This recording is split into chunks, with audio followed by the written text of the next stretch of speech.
Eskerrak eman nahi dizkizuet gaurko ekitaldi honetara gonbidatu gaituzuelako.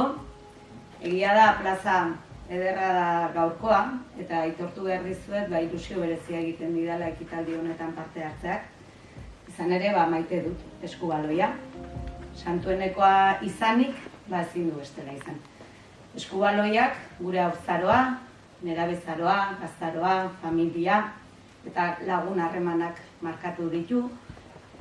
Eskubaloiak ere, auzo oso baten paisaia, aisialdi eredua, espazio publikoa, eta aisialdi ereduan, esan zaten nun bezala, ere eragin du ez.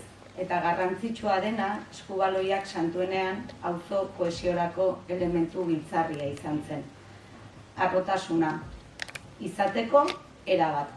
Auzo nortasunaren parte dela esango nuke oraindik ere, eta duela 2 urte, esate baterako, eskubaloi zelaiaren eraldaketaren inguruan egin genuen auzo galdeketaren emaitzak, horren lekuko ez. Eskubaloia auzoko oroimen kolektibo horretan iltzatuta geratuta dago, iltzatuta jarraitzen du, iragana da, ikusi dugu oraina ere badela, etorkizuna izango den, ez dakit. Horregatik, eskubaloia kirol praktika soila izatetik urrun, auzogintza izan da, eta orain herrigintza ere bada. Badu indar hori eta badu potentzialitate hori. Eta nik, ez nuke esango futbola nuenik maite, baina futbolaren aldeko hautua egin nuen nire gazte garaitan, baina lehen eta orain, eskubaloia oso presente dago gure egunerokoan, gure etxean, ari hori ez da eten. Eta aurrera egin aurretik, zuzendaritzako talde berriari ongi etorria eman nahi diot. Eta noski euren lana eta konpromisoa ere eskertu. Eta eskertza hori eurei eta baita ere aurreko urte luzeetan ere, zeregin horretan edo beste batzuetan aritu diren guztiei luzatu nahi diet. 1963an sortu zen kluba, duela 62 urte, ala jaina. Erraz esaten dira. Eta beraz, ez dira gutxi izan, urte guzti hauetan, klub eder honetatik pasatu diren herrikideak. Izan zuzendaritzan, izan entrenatzaile, izan jokalari.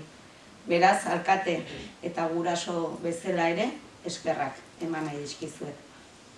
Eta oroar, eskertza hau ere, herri honetako klub guztiei ere zabaldu nahiko nieke. Izan ere, zuen eta haien lanik gabe, gure herrian ez genuke kirol eskaintzarik izango. Zuen lanak askotan ez du izaten gorazarre sonaturik, ez du izaten oihartzu mediatikorik, sarri askotan gainera ere esker txarrekoa ere izaten da, baina nahiko nuke edonola ere zuen lana balioan jarri. Zuen konpromisoa, zuen gertutasuna, lantzen dituzuen balioak. Hori baita Usurbilen marka. Mila esker.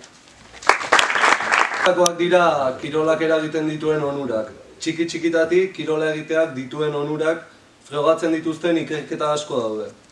Haurren eta gazteen garapen fisiko, mental eta sozialean eragina dituen onurak. Esate baterako, jarduera fisikoak egiaztu egiten du helburuak ezartzea eta trebetasun sozial eta emozionalak garatzea. Hala nola, empatia, talde lana eta gatazka konpontzea. Izan ere, ahalegin handia egin behar da ikaskideekin modu eraginkorrean komunikatzeko eta elkarrekin lan egiteko helburu komunak lortzeko. Kirolari esker, haurrek lagun berriak egin eta beste pertsona batzuk ezagutu ditzakete. Eta ez dut dudarik, kirola bitarteko garrantzitsua dela inklusio eta aniztasuna sustatzeko. Komunitateen arteko zubiak eraikitzen laguntzeko. Finean, guk argi dugu, haurtzaroan eta nerabezaroan, kirola egitea sustatzea, inbertsio baliotsua dela gure seme-alaben etorkizunean.